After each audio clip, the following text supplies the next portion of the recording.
Starting and we are live.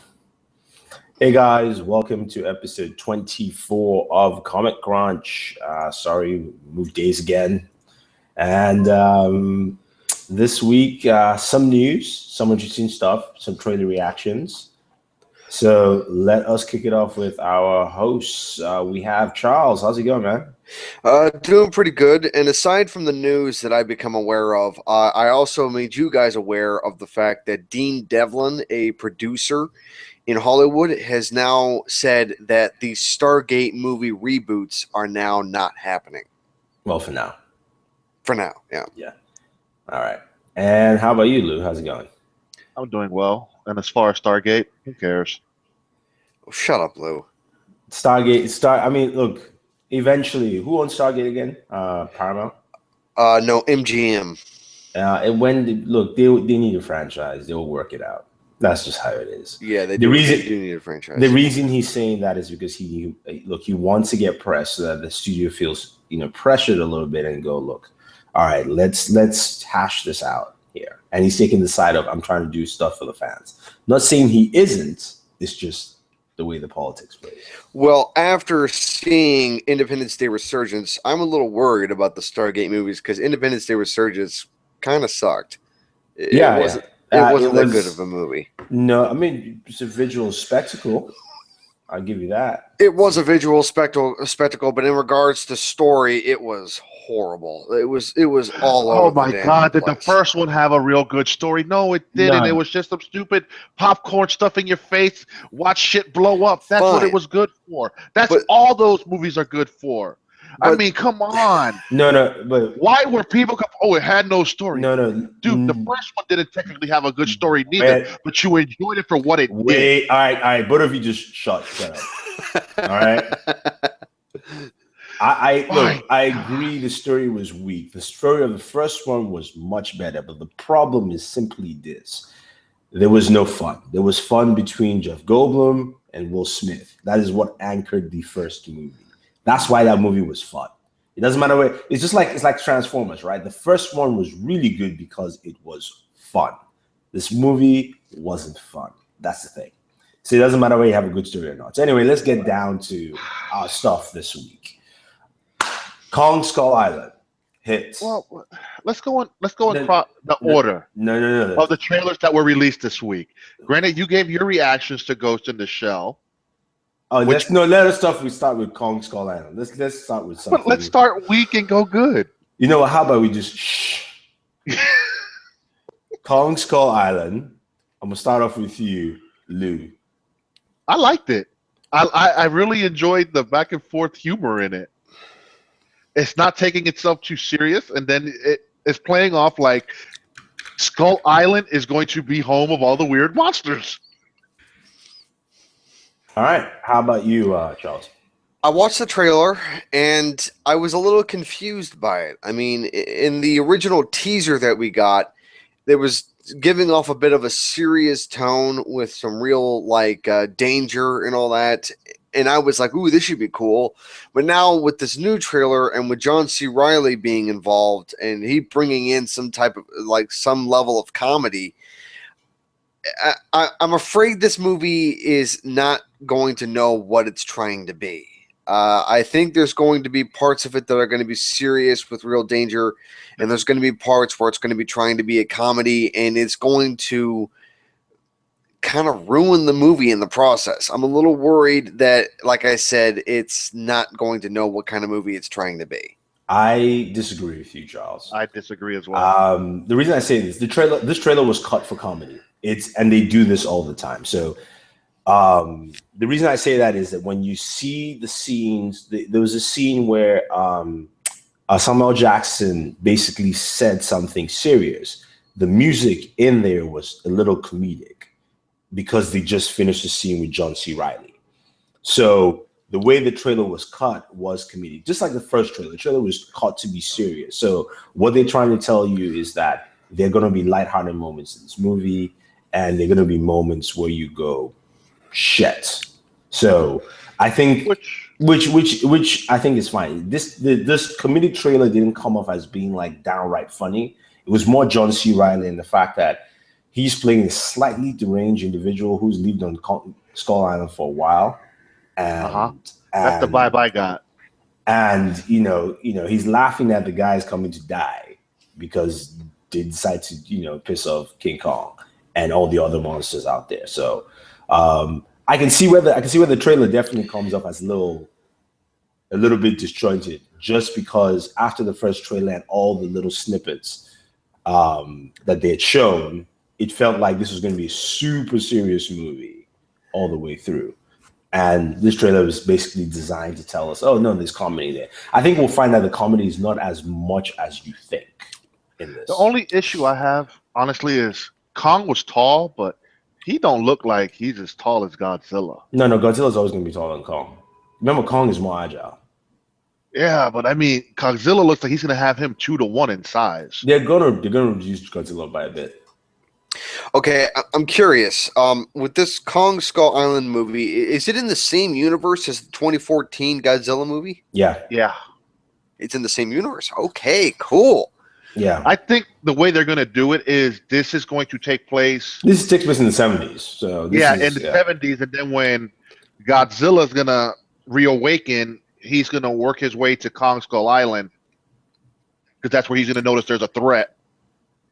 Well, because the vibe is the Vietnam type war with the helicopters and stuff like that. Yeah, I am a little.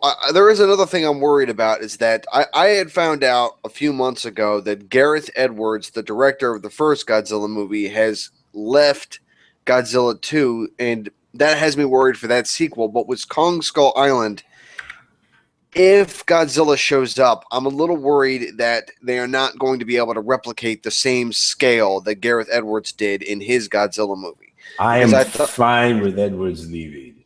Why? Because Edwards is a good director, but he missed the mark on Godzilla. Godzilla is a movie that I watched. I enjoyed it for the sound. The sound in that movie, the sound design was absolutely fantastic. But his problem in that movie is that he spends too much time on build-up and very little time on actually Godzilla. I'm not saying that he did a bad job, but the problem also he had in that movie was the fact that he made us like certain characters that fell flat. So, for instance, the son was flat, even though he's a good actor. What's his name again? Quicksilver. Aaron Taylor Johnson. Yeah, and then of course the marketing tricked us to think that Bryan Cranston was going to be more involved. Yeah, all right, I'll give you that. Yeah. So there were a lot of things that just didn't mesh, and then the chemistry between sister, brother, husband, wife in that movie was not really there. So that's another aspect where I was like, okay, I mean, that was funny. You see them in one movie, they're brother and sister. The next one, they're making out. Yeah. So, it's just one of those things where, like I said, Gareth Edwards is good, but to me, I think, from what I've seen in the trailers, I like the feel of Kong Skull Island compared to Godzilla. Okay. And I would take that director doing both movies, meshing it for Godzilla versus Kong Skull Island. But I think Gareth Edwards, he's better with more human interaction than monsters. Like, I don't think he really wanted to spend too much time with the creatures itself. Wanted to show like a human dynamic. So I'm fine with that. All right, moving on to Ghost in the Shell. Thoughts? Start off with you, Charles. I was surprised by what I thought of the Ghost in the Shell movie because I had never seen the original Ghost in the Shell anime. I'm not much of an anime watcher, so there was that. And when I watched the trailer for the Scarlett Johansson movie, I was pleasantly surprised by it. I am interested. Now, I'm looking forward to the movie, but there was also a little bit of a slight concern because there were moments in the trailer that kind of reminded me of the god-awful movie Ultraviolet. It kind of reminded me a little bit about that, just like like how both movies were futuristic, both were technically based off of a manga or an anime. So it just that is bothering me a little bit, but still, I think Ghost in the Shell has a lot of potential. It looks very promising, and the fact that they whitewashed most of the characters doesn't really bother me. Not really. So I agree. I mean, if you look at most of their animes, they kind of do look whitish. So what the complaint is, whatever. well, But in most anime they look kind of whitish, kind of. they make them look Westerners. They make them Yeah. look like us because they Yes, want they to do. appeal to our markets. They know they got their market on lock. Yes, they do. But I felt the trailer was. I've never really seen the movie, and I heard it kind of was like shot for shot from their very first anime trailer. Mhm. Yeah. So I'm intrigued. It's one of those movies I don't know if I'll go see in the theater, but I will definitely check out when it's released on home video. I'm probably going to see it in the theater. Probably. It's all depending on how things are going next year when it comes out, but it's intriguing. I'll give it a shot. I'm not. I never really did see that Ultraviolet one. I think I started it, No, and it was Ultraviolet so is horrible, it's terrible. and I just turned it off. No. I mean, in terms of your fears of being ultraviolet, it won't be. Ghost in the Shell. The thing about the trailer, the one parts I like where it looked exactly like the anime in terms of like the world. Ghost in the Shell world is futuristic, but then there's certain parts that also are very normal. So because it's this very like Neo Tokyo where certain people, want to be as augmented as possible. And then you go to certain places, people are like, no, I want my old house. I don't want like too much tech. I have a regular TV. I don't have like, a holographic screen or anything like that. So you always get those off, True that. off, off Give me the beats. future. Nah, you'd be surprised because the way everything's connected in Ghost in the Shell, to a certain point, you don't have any control. So if people there's some people who just don't want to be in that connected world because somebody can hack into you. So, I mean, like in Ghost in the Shell, there's hacking into people's systems anytime. Just because you're always connected to the web, your body is connected, so somebody can take control of you like that. So those are the kind of things. I like the trailer. There's the part I don't know, like the part I didn't like was her in the role. I still don't see her as Major. Not like I said, most of the characters, no, some of the characters in Ghost in the Shell are white. Forget whitewashing. They are white. And some of the characters are clearly Japanese. And some characters are like mixed, drawing. So you're looking at a futuristic Japan where there are more, Caucasians than anything else. That's how I put it that way. But I look at it like this. I agree. Okay, let's say they would have went with another actress. That actress doesn't bring in the dollars. That's Scarlett. No. I get it. I'm just saying that I just don't. It doesn't matter. I understand that. But I'm just saying when I look at her, I go, I like, to a certain degree, I wish they made her hair purple. But I get in the first. But is her hair purple in the anime? In later parts, it is purple. So that's why I was like, I preferred it. But what happens if they do that? I just preferred it. Remember, this was just from the get-go. From jump? Yeah, from jump. Just so that it really differentiates her. It's not necessarily just because I still see Scarlett Johansson and Black Widow. And that's what I'm seeing right now of the trailer. But you think about it, though, that is true. All her action roles that she has had, she kind of makes it look like she's Black Widow. Yeah, exactly. Lucy, she was the badass, but kind of felt more like Black Widow taking on. Yeah, so hopefully she doesn't give me the Black Widow vibe. The one part I am concerned is a little westernization of the trailer is in the anime, they deal with being human, but anime, and that's the reason why I like watching anime is they don't baby things. They don't do the very touchy-feely. It's a very straightforward question. So in the anime, they deal about, what is it to be human anymore? Because her character, the only thing that's human is her brain. Everything else is augmented all the way through. So in the trailer, they're talking about, did they really help you? And I'm like, I really don't care about that kind of stuff, man. Like, she was just a kick-ass cat. She's the one where her team did not mess with her. She's the one where if she said, let's do this, didn't matter that her team members, some of them are way stronger than her. They just followed her orders because she was that kind of kick-ass character. So I hope they don't make it too touchy-feely so that we can go, But just like you said, an anime can go that way. A movie has to bring it down to human levels to bait you in and sell movie tickets. A movie can. I'll give you an example that was interesting is the movie The Departed, right? The Departed is a remake of a Hong Kong movie called Infernal Affairs. The stories are similar. They change a lot of things to fit, like, Boston and the crime family there. But the part that they completely changed was the whole love sequence, right? With Leonardo DiCaprio's character and the police shrink. In the Hong Kong version, he never even touched her at all. But, it's kind of like Ip Man. You could feel the love between him and his wife, but you never actually saw any interaction. That's what it was. They did such a good job of showing, because he started feeling bad that because he spent so much time in the mob, that he wasn't worth it for. I mean, he wasn't worth enough for her. So he was just going to love her and say, you know what? Nah, that's it. Yeah, but that's American for you. Yeah, in the American version, they really played it. I mean, it wasn't too much. Yeah, it wasn't too much, but I was like, come on, I prefer the other version. I wish they did this here in America. So, we'll see how that turns out. That's just that. All right, moving on to some news. So we got Beauty and the Beast. Was that this week? I thought it was last week. That was this Monday. Oh, okay. Sorry, Beauty and the Beast then. That was another one shot for shot for the anime trailer. Yeah. A lot of people are complaining about it, like, oh, this movie's going to be shot for shot. It's like, okay, it might not be. You think about it. Cinderella wasn't shot for shot for the Cinderella movie that they did live action.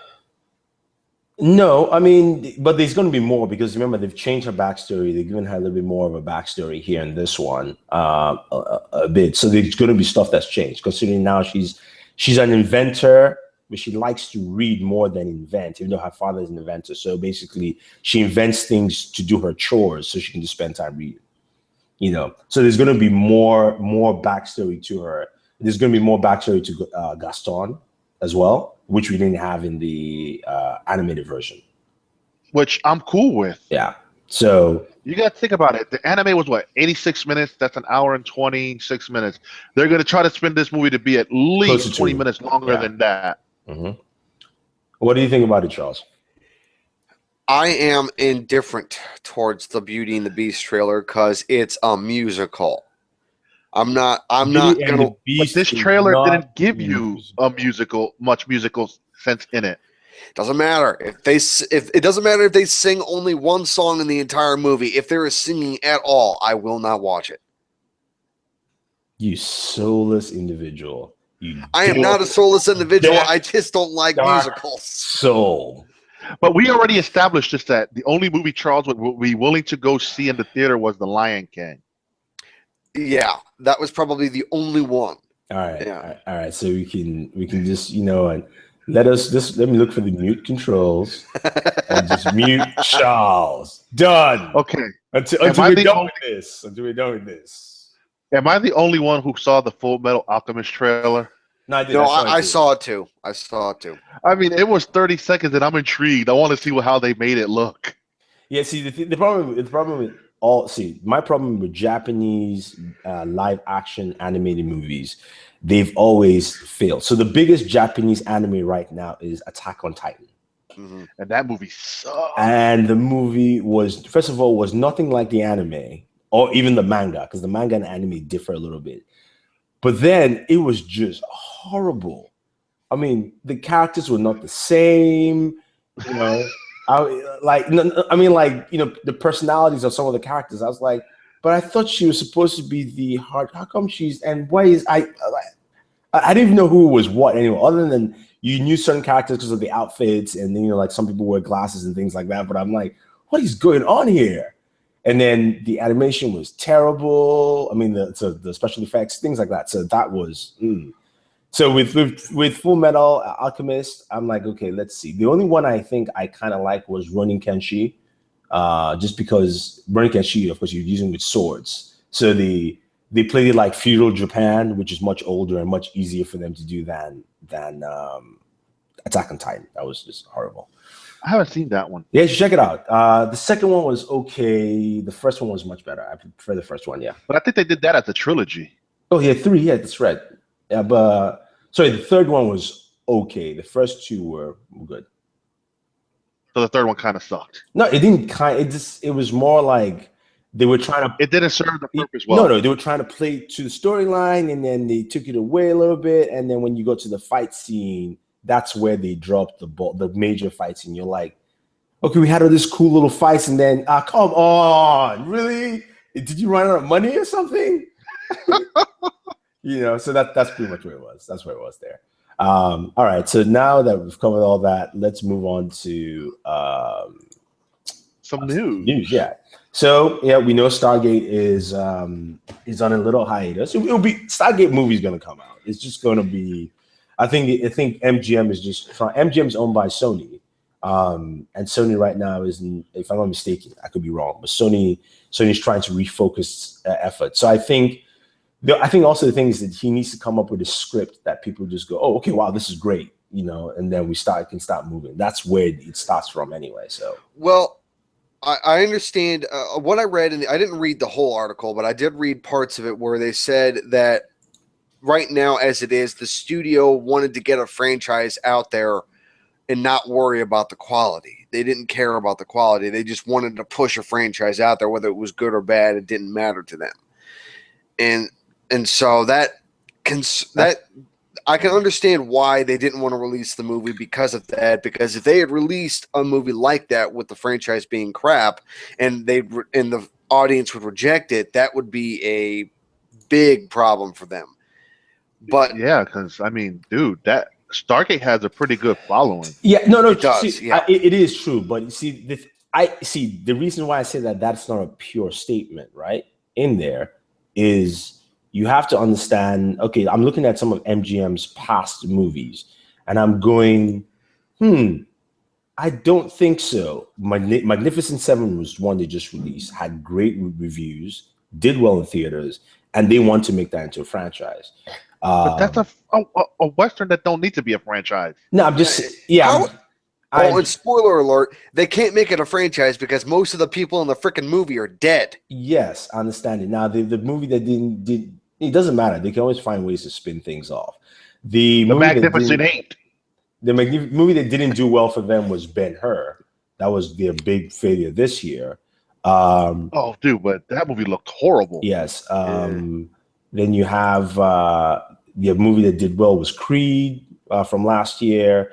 That's their franchise if they do it right. Yeah, How to Be Single did well. Terminator didn't do well. Vikings does well as a show. So they have a mix of things in there because MGM Studios partners with other studios. So it's not just so Creed is partnered with WB, and then for distribution. And then their biggest franchise is James Bond. That's partnered with Sony. And actually, I think the new Bond movie was going to be up for a new studio if it hasn't already taken place. I don't think it has been. How to Be Single was also good, like one hit that did well in terms of. What was How to Be Single? Is that yeah Terrence Howard movie? No. It's a chick flick. It had Rebel Wilson in it. Yeah, and that one. Oh, I didn't see that. Okay, and that one did well. So they have a lot of things. So what they're trying to find is they're probably trying to find a couple of franchises besides James Bond and Creed. We know Creed is going to be one. Right now, it's just for Ryan Coogler to come back and after he does Black Panther to do this. So they're not waiting that long. Stallone said he can't wait that long because he's a ticking. So 2 is working without Coogler. I think he'll be involved. Yeah, maybe executive produced, but not producer. But and then maybe he'll come back for 3 or something like that. But they need another franchise in there, which is why. But Stargate would have been that franchise, but don't let the guys who directed and wrote the first one this one. To be honest, originally I thought Roland Emmerich and Dean Devlin being involved with the Stargate reboots was a good thing because I loved the original Stargate that came out back in 1994. I thought it was one of the greatest movies I've ever seen. I still do. The movie still holds up even today. You can disagree with me if you want. But I agree. But the thing is that after watching Independence Day Resurgence and seeing what Roland Emmerich did with that, I'm like, ooh, no. Dean Devlin can stay, but Emmerich needs to go. That's basically my opinion now. Like I said, the thing about it is at the end of the day, yes, people can say that, but the thing is, if you turn in a script that universally everybody goes, whoa, or everybody even goes, wow, this is good, then you have your franchise. That's how it is. Like at the end of the day, it all depends. Since they have the holes to the keys to the factory, and they say, look, I'm not doing this because the studio just wants to throw a franchise. Then write a good script. Just write a killer script and drop, and then studio can go, oh, we want a franchise and we want this, because that's just all it is. I mean, as much as yes, the studio will always want a franchise. That's just it's money. They want money because it's a business. So you just have to give them something that fits both, and you can basically take it there. So I mean, look at Universal. They're building their next franchise. Yeah, which is most likely going to be Voltron. No, right now it's the Monster Universe first. Yeah, and you got the monsters, but monsters already got off to a shaky start with Dracula. Oh no, that's that was not the beginning of the Monster Universe. But it was confirmed to be a part of the universe. No, it was not confirmed. Trust me, they did the most shaky. It could be possibly. We don't know. Well, the thing is that all we know at this point is that the Mummy is going to be the start of this shared universe. That's it. And that I did read from multiple sources, including Screen Rant, where they said that this movie, that Dracula Untold, may not be the start of the universe, but it is a part of the universe. So Luke Evans could return to reprise his role as Dracula. Yeah, if they want to, but most likely they will scrap it. I can guarantee. Oh, come on! Why does everybody hate Dracula Untold? That movie is awesome. It's not awesome. I like the movie. It is awesome. It's a nice movie, but that movie failed on so many accounts because I don't care. It was cool. They took an actor who's really good, I like, and they put him in a subpar movie. That's just honestly what it can be fun. Look, if you take special effects out, that movie is subpar. Let's just be honest. That's a lot of movies. Yeah, but this movie is really subpar. Like the things that carry the movie were Luke Evans and the effects, and everything else was just kind of like okay. I have a question. I don't remember the exact date it came out, but could that affect it? Because if they put it as a summer type movie, then it was gonna fail. That needed to be early March, February. No, October, late October movie. I think that's when it came out. October-ish, if I'm mistaken. All right, hold on. I'm going to do a Google search. Dracula Untold.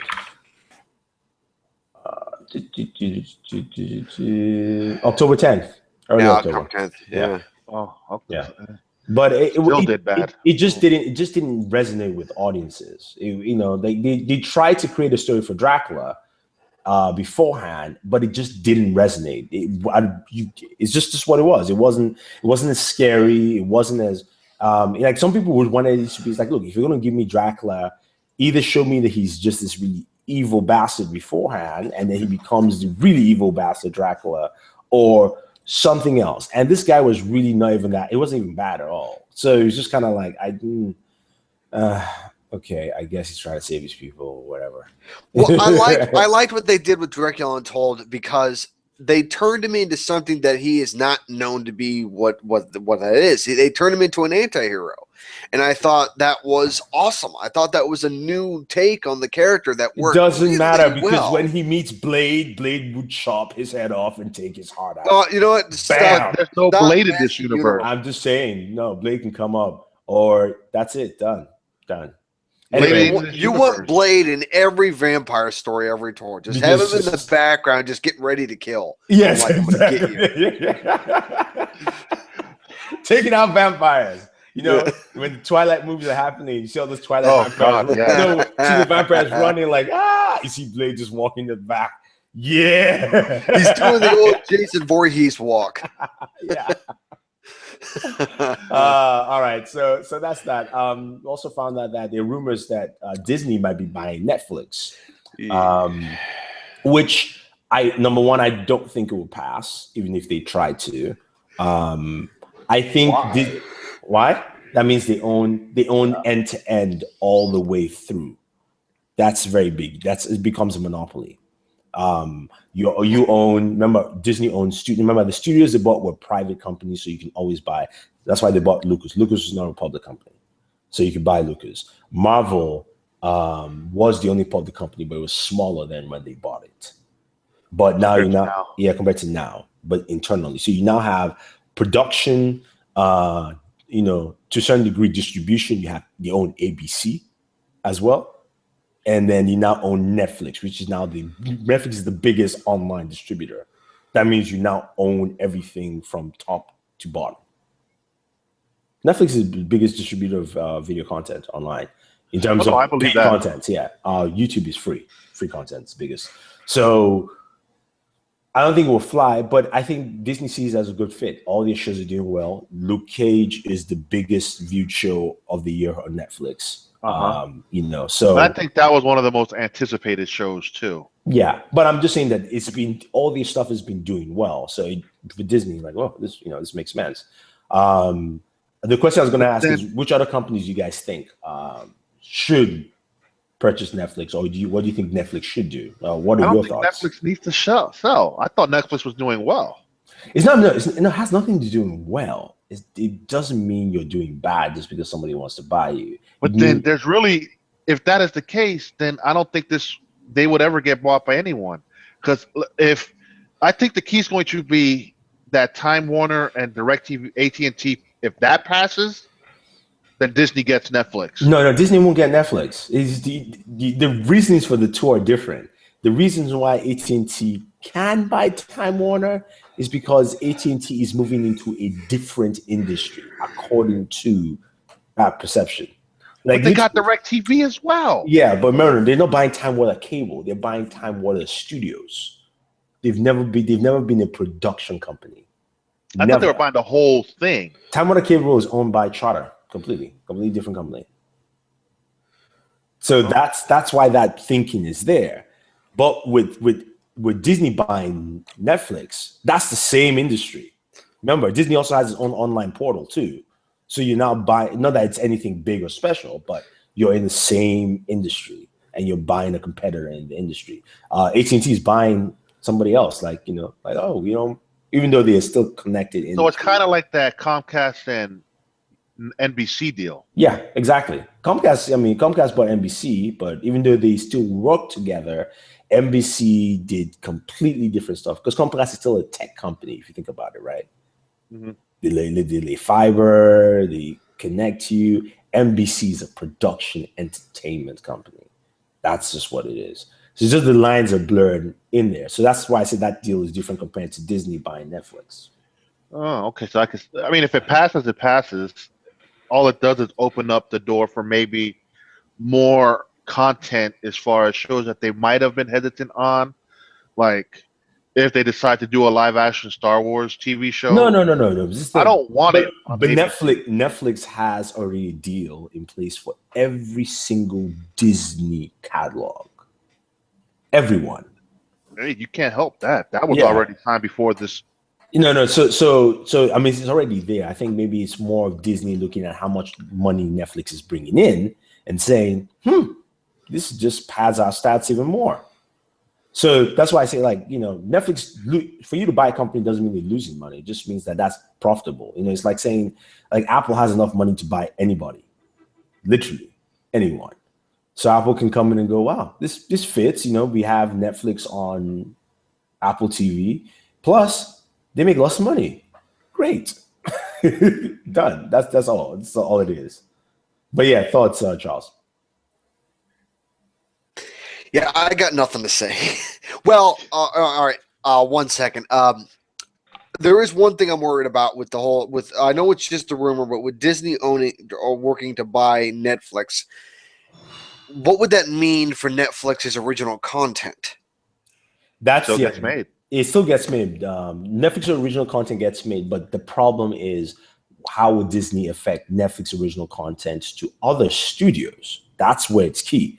You know, will that go away? That's true. You know, so for instance, you got shows like what's the one? You have Young Justice, for instance. Even though it's a cartoon, it's owned by Warner Brothers, right? Which could be eventually owned by AT&T, who is now in direct competition against Disney because they own Warner Brothers as a whole. So you have this kind of conflicts of interest that could play. You know, so, you know, some people have suggested a best person to buy Netflix may be Amazon, because it doesn't have anything necessarily to do with any of those guys in that kind of field. And it would just be a pure direct competitor. And Amazon doesn't care because they want their apps everywhere. Why would Amazon buy Netflix if Amazon has their own streaming service? Netflix is bigger. Netflix is bigger. And that means And then you can Amazon gets bigger. Yeah, Amazon Prime Well, Video. yeah, but the thing is that with Amazon's TV shows like The Tick, Jean-Claude Van Johnson, and their other original properties, I guess that would move to Netflix. It could. I mean, it may or may not. What they could do is just more or less see. It's two things. You could go, hey, one, we bought Netflix. Eventually, we will phase Amazon Prime Video into Netflix, and when you're an Amazon Prime user, you just have Netflix. And it would take time for that to do that. Or you keep it separate. Still, as an Amazon Prime user, you still have access to Netflix, but there's also Amazon Prime Video, and now Netflix becomes a division of Amazon itself. And that's just, you're just now adding revenue to how much money you make. And that's it. Okay. And it might actually help Amazon turn a profit because they're always not profiting. They make money, but they're very slim margins. They are slim. So like Amazon would spend $1 billion and the profit margin would be 200 million because they made only 1.7 billion dollars and they spent 1.5. That's just how Amazon margins are. So yeah. Anyway, let's move to other news. Inhumans TV show. I called it. I'm not sure how I feel about it. They had spent all that time promoting the possibility of an Inhumans movie, and now they're doing a lot of time doing that, Charles. They just called it. They said, "Oh, Inhumans movie." That was in the slate, but there was nothing for it. Nothing behind it. Never no actors attacked, with the exception of Vin Diesel, because I think Vin Diesel's always been campaigning to play Black Bolt. He can still play him.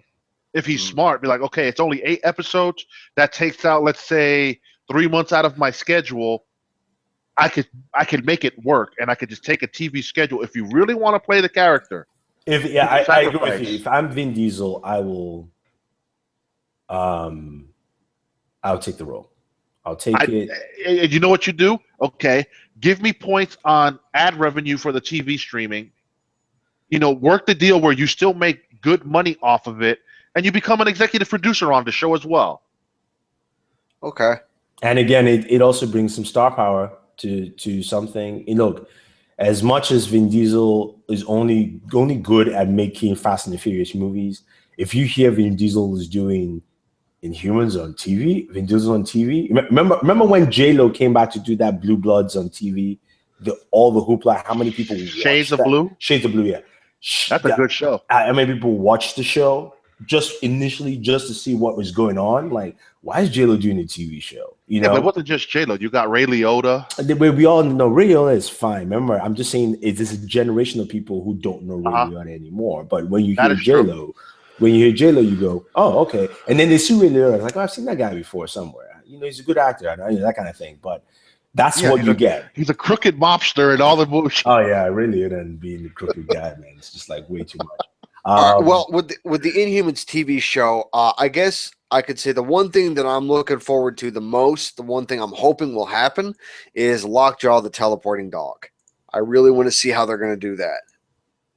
Yeah, I mean, with the 8 episode budget, it should be fine. Yeah. Well, so I think that would work. Would they make Lockjaw an oversized pug or a regular sized pug? No, I think ain't he oversized? He's always oversized. You make him regular, people are gonna be pissed. Okay, yeah, because he is a. Have you ever heard of this pit bull that's circulating on the internet named Hulk? He's like the world's biggest pit bull. He's pretty huge. I think I've seen him. Yeah, he's 3 times Hulk size. Yeah, he's 3 times Hulk size. He's big. And he's a pug. He's a pug. He's a very big pug. That's my. I'm cool with it. See, the only problem I have is going to ABC.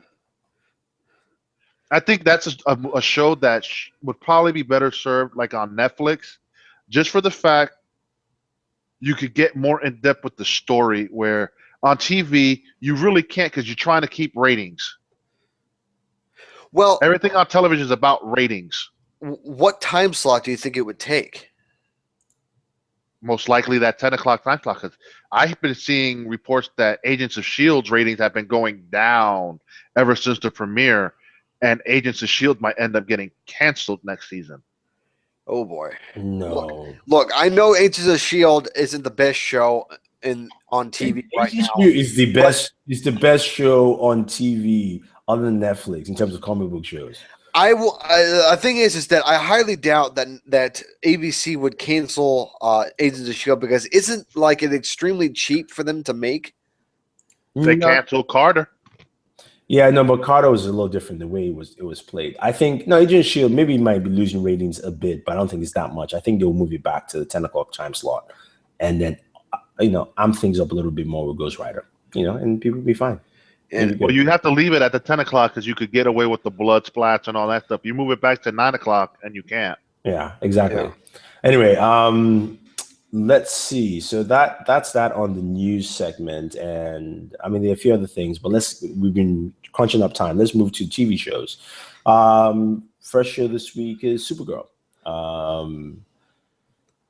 No, we'll talk about Legends of Tomorrow together because you guys will be talking about that. But Supergirl, this episode was all about Parasite. The Parasite side I liked. I didn't like Jimmy Olsen and his, Oh God!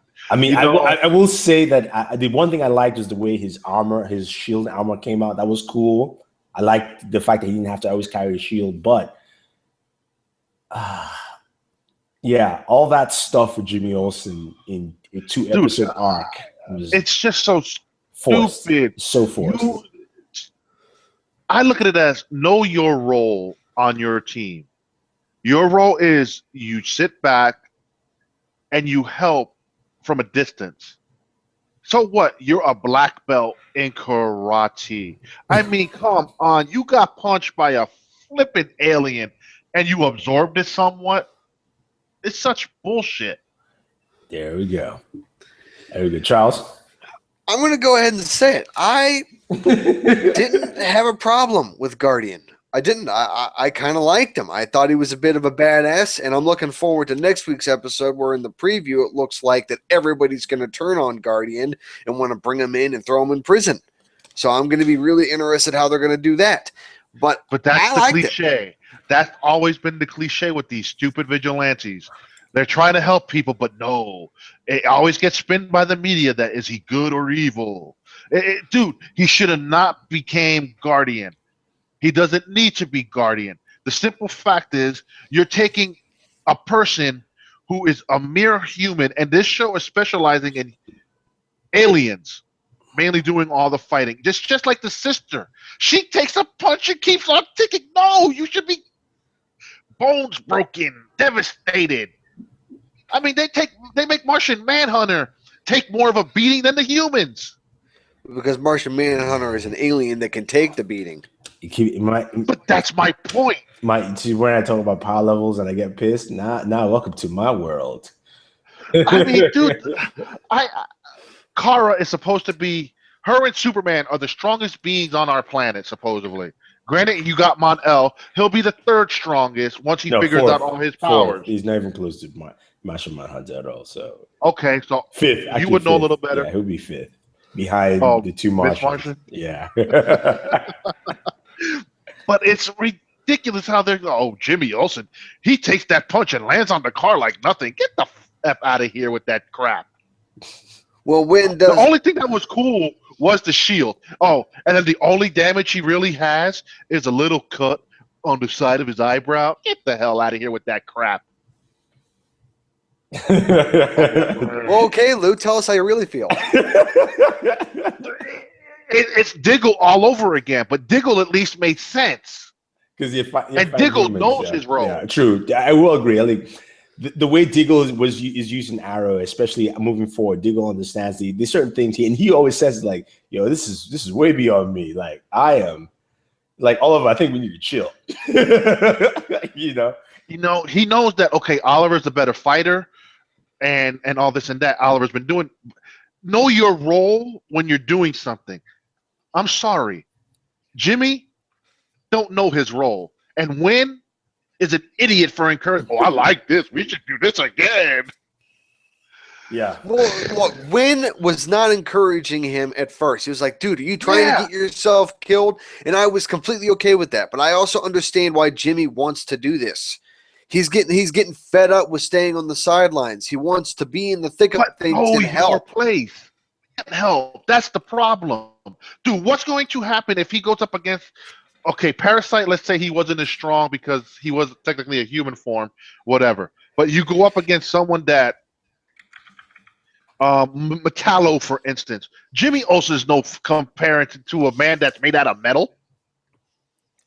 Well, the way they did Metallo in the TV show was stupid. So, regardless if it's stupid or not, look at the power levels. That's what they're messing up on. They're really making this OCW. What? Why are you bringing up power levels? It's like it's freaking Dragon Ball Z. It's over 9,000. He actually has a point. Yeah, because when you out there fighting, when you do power levels, the problem is when you do a show like Supergirl, like the first season had it better than this season in the sense that Supergirl is not fighting, punching human beings, and she's doing, when they had Superman in the show and then he does this to someone, that's the power level. Remember, Luke Cage smacks people like this because he's not trying to kill them. He literally does this, and he does like a little chop here. You don't see him swing punches. The only time Luke Cage was swinging punches when he was fighting his brother, who was wearing the suit. That's the only time he does that. Meanwhile, you watch Supergirl, and Supergirl is literally throwing fists at humans, and they are not dead. So for me, that's a problem because we've all been told and they keep stressing it. Be mindful of your powers. You're really strong. You can easily kill somebody, but then you're still throwing a fist at someone. I mean, come on. It makes no sense. Like, literally, all she should be doing is this until somebody fires her a weapon, and then she now has to strategize to say, okay, I can see Barry throwing a punch because, Barry doesn't have that kind of strength. He's fast. He doesn't have that. He hasn't mastered it yet. Yeah, but so it's a totally different scenario. But him, I mean, Supergirl should literally be going, guys, come on. And then somebody fires a weapon and she's like, oh, okay, that one really hurt. Like, we need to stop that crap, See, like, what was it? Was it the episode where the episode where Roulette? Yeah. That episode was fine. She fought an alien that knew how to fight. Yeah. She's still not a skilled fighter. So I could see her getting punched and being winded. Because, hey, he caught me in a good spot. See, stuff like that I will believe. But, dude, like Mike is saying, she punches a freaking human and the human gets back up. Like her sister last season was fighting the aunt. The aunt should have easily toyed with these freaks. But no. Yeah, that's true. That's true. I mean, I might take a good point. He said he should have been doing what Clark did in Smallville. Clark Kent just kept on throwing people. He never punched anyone in Smallville. It was a little annoying sometimes, but he would grab somebody and would just chuck them because he knew that if he punched the person. Yeah, hey, but just throwing people is a few broken bones as well. Yeah, but at least they're not dead. True. And at least you're not doing that fake and punching because I remember in Smallville he was always concerned he couldn't punch anything because if not it is gone completely. So which is why I always complain about power levels for me, and it kind of throws things off in the show, especially when you're not introducing people who shouldn't be there. Or I get it. He has a suit. So, yes, I understand that part. So I'm not even complaining about him in the suit. I'm complaining about why he had to be in the suits. That's so my thing. Okay, here we go. Here's a question for you. So he could absorb a punch because the suit is designed to absorb the punches. Yeah. With minimal damage to him. Okay, so it's kind of like the Atom suit. But what's the excuse for the sister wearing the stupid kryptonite suit that she's still exposed? That kind of looks like the Edge of Tomorrow. Yeah. Let's move on to another show because I think we could keep talking about this for a while. So let's go to Tuesday. There was no Agents of S.H.I.E.L.D. on Tuesday, but until the 29th. But the Flash, of course, was the episode where Wally wants his powers and all that, which is fine. Only thing I thought was stupid in this episode was Shades. Yeah. Shades was it was a throwaway villain. Yeah, But then why even bother? No, but remember they said it though. They said Shades was there to distract the Flash. That's all. Remember they said it's like the attack of Shades was so that this person could what's his name? Wally. They could get to Wally directly. Which episode was fine. I was enjoying the episode. Everything was going well. And then we see I am the god of speed. No, fool, you look like Megatron.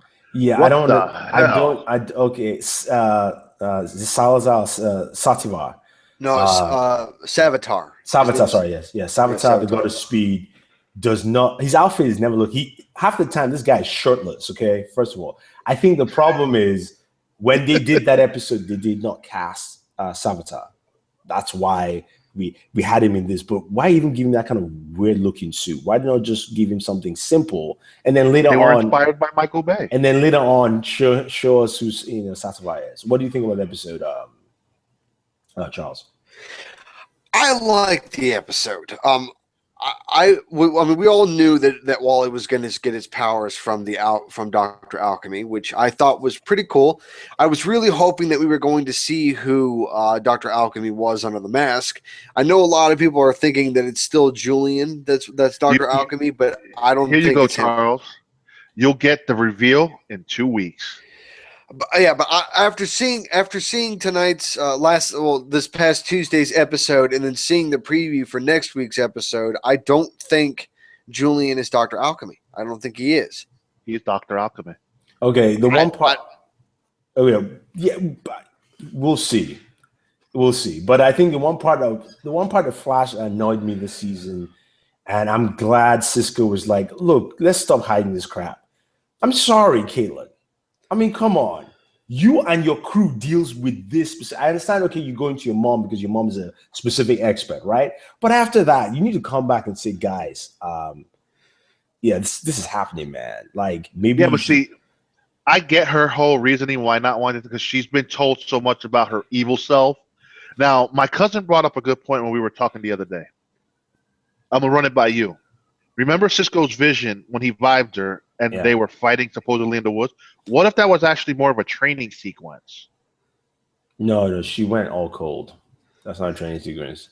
She went cold. What if they want us to think she's cold, but it's more of training, that they're just training? I mean, she has the power to change her future, is how I feel.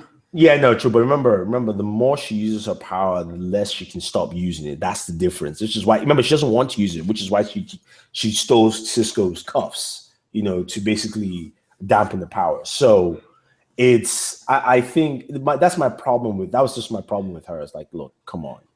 Thank you, iMac. She's just being stupid. Makes no sense. You got all your friends.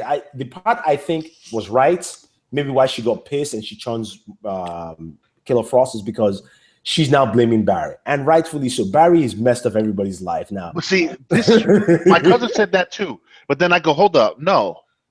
Even if Barry didn't mess with the timeline, what if her powers manifested at a slower rate and she would have still gotten them? So I can't see her blaming Barry, because look at Jesse's reaction. She was normal, and then next thing you know, it took a scary moment for her speed to trigger. Yeah. See, there's one thing when you're fast. There's another thing when you're Killer Frost. See, those are two different power levels where, look, Jesse's like, oh, this is great. I can run everywhere. I can do all these cool stuff. And yeah, freezing stuff is cool, like having a cold drink all the time. That's fantastic. Or a nice cold shower. But when you also have an evil nemesis, that's the thing. But I was going to ask Charles, what didn't you like about it in this episode? Let's see. I didn't like how Cisco pretty much forced Caitlin to tell her secret about her powers. I did not like that. I understand that nobody in the team should be telling secrets, and they're taking a strategy from Oliver's playbook and how to keep secrets. But the thing is that when Caitlin said that it wasn't his secret to tell, I agreed with her. I disagree, because you're putting the team in jeopardy. Huge jeopardy. That's one where, personally, I get it. But you're putting something that serious over everyone else, because eventually that same team will now have to now quickly figure a way to stop you when you go nuts. So if they already know beforehand, they could already be working on something to keep you from going nuts. Yeah, and also it also means you don't trust your team members. But also forcing her to open up like that could also further push her into being Killer Frost. Yeah, I mean, but she should have been straight with them from jump. Exactly. I mean, and I agree. Yeah, forcing could do that. Could definitely do that. But it just means that she doesn't trust her team, or even she only trusts select people. That's why she went to Cisco. And maybe she doesn't even trust Cisco. Maybe she just thought, because if I don't go to Cisco now, Cisco touches me, he could probably vibe like that. Because Cisco is the one person that, you know what, if you shake Cisco's hand and there's something really strong, he will automatically vibe. And in this timeline, Cisco knows how to control that better than the other timeline did. Yeah, exactly. So for her, it was a strategic idea to go to Cisco than anything else, not just friendship. Yeah, Mike, I agree. What did Mike say? I disagree, because she's going to turn evil eventually. Knowing means that they could possibly figure out a way to keep her cool. See what I did there? No, we don't see what you did there, Mike. We don't see it at all. All right. So, I mean, I like the episode. There's some parts that, didn't hit well for me, but okay. The cheesiness was Wally's dream. I was running really fast, and then I saved a girl. Yeah. It was a poor attempt in making Wally the star of the show, like with Barry saying, like, my name's Barry Allen, I'm the fastest man alive. But then it did it again with Wally, and I'm like, yeah, you're trying too hard. You're trying way too hard. Did you get this idea that Iris felt disappointed that she wasn't cool? No, I don't think she felt disappointed. I think because I didn't feel it from her. I think she felt a little let down that with Barry, in a sense. It's almost like him changing stuff. To me, that's what I felt, and he didn't try to change anything. His dumbass, he just did something. No. I mean, with the events of Flashpoint, in a sense. But I like the fact that he told us, look, without you, there is no me, there is no Flash, and really stuck to the point that, look, with Flash, compared to like Batman, Superman, or any of the other heroes, Flash and Barry Allen, Wally West are tied, literally tied to the hip, compared to, say, Batman. As long as you kill his parents, you get Batman. As long as Krypton blows, you get Superman. And they are really dark. Yes, and then when with Wonder Woman, it's a little different. As long as Hippolyta wants a child, she gets Zeus to give her a child. Exactly. So that one's a little better than the other two. It's like, people got to die. Batman complains that his parents died. Superman can really complain that his whole civilization went poof, and it's just him. So if I'm Superman, I tell Batman, look, stop brooding, bro. Stop it. Just stop that shit. There's still humans on this planet, and you still got Alfred. I mean, yeah, Mike, I get that, but Wally some people don't need powers, and he's one of them. Yeah. The way they play, see, Wally is my favorite Flash. The way they play Wally in this is just, it's a little like, I get it. And oh my God, how the hell do you want to be the Flash and get knocked out cold by your sister? Oh man, that was a mean hook. That hook from Iris, I was like, oh snap, oh. I didn't know who Joe was training. I was like, yeah. I mean, well, she lived with Joe, remember? Let me out of here. What do you call it again? Oh man. So let's move on to Arrow and Legends of Tomorrow. Okay. You guys watch Arrow, so go ahead. You missed Arrow. Yeah. I think this was one of the better episodes all season. I like Vigilante. He kind of gives me the Punisher vibe, but I think that's what they were going for with him. And the reveal at the end, oh my God. Okay. Charles? All right, remind me, what was the reveal at the end? Yeah, don't spoil it. I haven't watched it yet. You know what? Go ahead. Say it now. Vigilante working with Prometheus. I mean, not Vigilante. Oh no, Artemis. Not I can't hear Vigilante. you guys. Artemis is working with. That's who I meant. Artemis. Artemis is working with Prometheus. Yes. Okay. Yeah, I do remember that, and I am not surprised. As soon as Artemis found out that Oliver used to be a serial killer, kind of, she's been her loyalty was gone. Oh no! But see, she was no. She's been working with him since Jump. I'm gonna say it now. She's been from the get-go, not because she found out Oliver was a killer. I mean, dude, this team needs to get over that gripe already. Well, I think everybody is. I think Rory is over it. I think Renee is over it. I know Diggle hasn't had a problem with it for season 2. So the only and oh my god, I have to say, Mr. Terrific is the most useless person on. When this you guys show. are done with the spoiler part, let me know. I can't We're hear done anything. spoiling. We're done yeah, spoiling. we're done spoiling. But we're pretty much going to be spoiling the whole episode, dude, because you haven't seen it. Yeah, but at least he can still see the reveal at the end. Like, be like, oh, okay. Yeah, that's just okay. Yeah, then we won't talk about the reveal. Yeah, but the whole we won't talk about the reveal. Team, I like this team, but Mr. Terrific just needs to go back to just playing on the computer because he's useless. He has no T-spears, and how does a man go from an afro 1 minute to fucking cornrows the next? That shit needs to just stop. I don't think they're full cornrows. I think they're just combed over. It doesn't even matter. It still takes a while. When I was a teenager, I don't have hair like that. It took 6 hours, dude. It takes time to do that shit. Dude, it's like he has this magical brush. Here, I'm going to put my suit on, comb my hair, and it's already tied down. Oh, my God. You know, yeah, a whole new level of magic in Arrow. It's like, really? I thought we got this time, this magic comb. If they want to solve that, just cut his hair. Right? Do something. It's like, oh my God, I understand. I heard of movie magic, but this is beyond magic. This is pathetic. It's but I apply to that. I apply to that whole issue my suspension of disbelief. And you know what? Another thing, he needs to stop using the stupid elevator thing.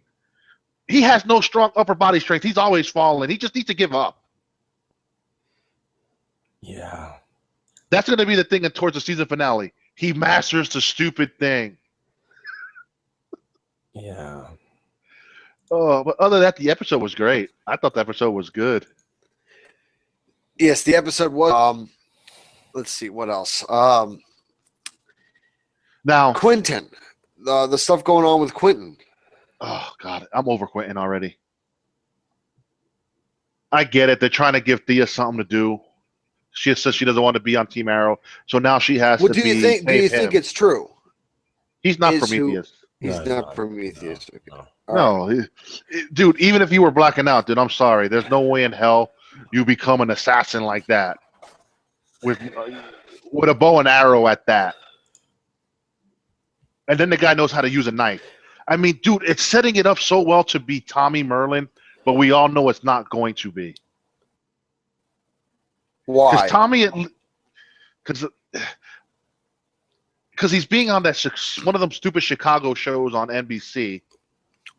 And granted, yeah, if he stays in that costume, if he stays in the mask up until like say a certain episode as a reveal, but then afterwards, as he stays consumed, see, that's the only problem I would have with it. It would be great if it was Tommy, but it's not going to be Tommy. It's going to have to be someone off that list that he killed the parents and made him this way. But then at the same time, we're 5 years into that list.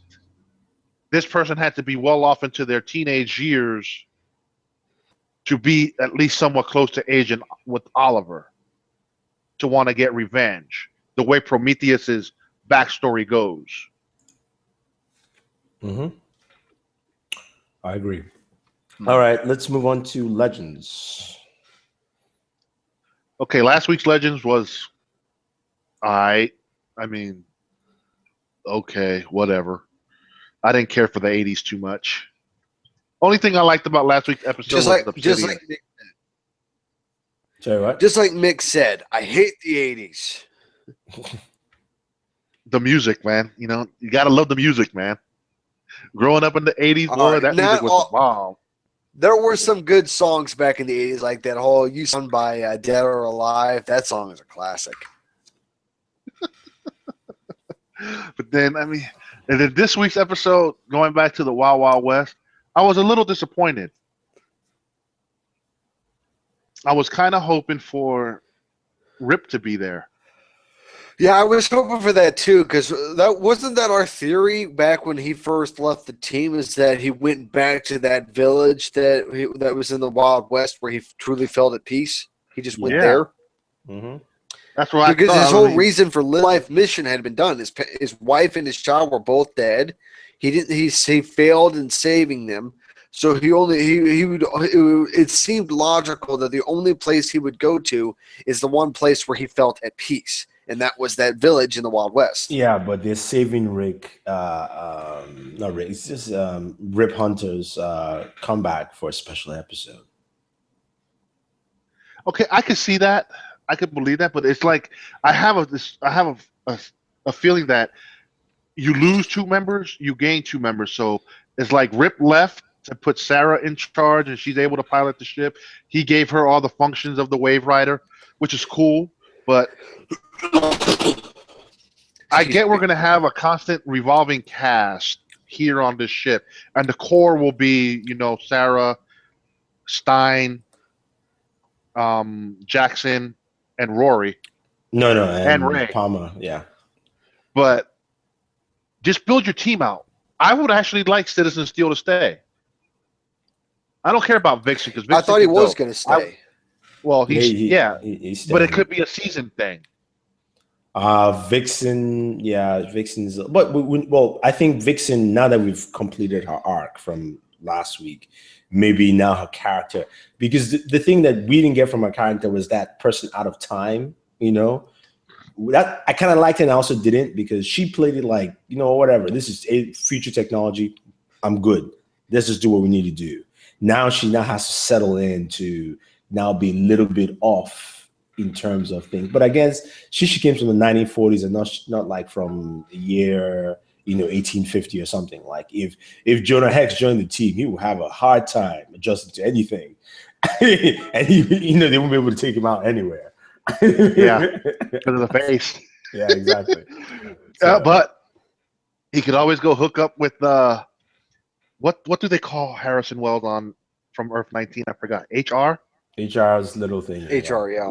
His little face modulating.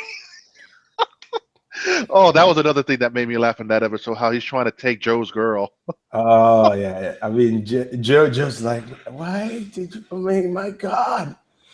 Oh, he can't shut up. I want like, dude, shut up. But I like the ending of this episode, too. Okay. Because it's not much of a spoiler, but Sarah, you've seen the promo. You noticed that Citizen has a new suit. Yeah. Okay, Ray makes him the suit. They're having a bro moment when he revealed him the suit. You know, instead of saying "get the F out of here," he says, shut the freaking door," some shit like that, which was funny. But then Sarah walks in, "Hey, our friends from 2016 need our help. We gotta go." So that's setting up, because they're off next week. Yeah, that's setting up the episode. 4-night crossover where they're going to join the team. Yeah. So that was cool. Okay. But good stuff, the guys. episodes were good. It's you know, it's doing what it needs to do. I think Flash is going to come get Supergirl probably at the end of her episode Monday the following week. Yeah. To bring her to his universe. Granted, we do get a Flash and Supergirl next week. Okay. So what we doing? Flash and Supergirl. That's it. We'll probably move the show up because it's Thanksgiving, so most likely, I would say Tuesday night. That means we have to watch live. Yeah. Do you have that function? Yeah. Okay. Just making sure. I know some CW shows are hard to watch. No, Tuesday night, yeah. Courtesy of Comcast. Bam. All right. Thank you, Comcast. So yeah, but yeah, it was a pretty good show, guys. Thank you very much. I'm Mike. Thanks for chiming in. And yeah, everyone, thank you very much. Subscribe, like, share, and always enjoy your entertainment. Bye-bye.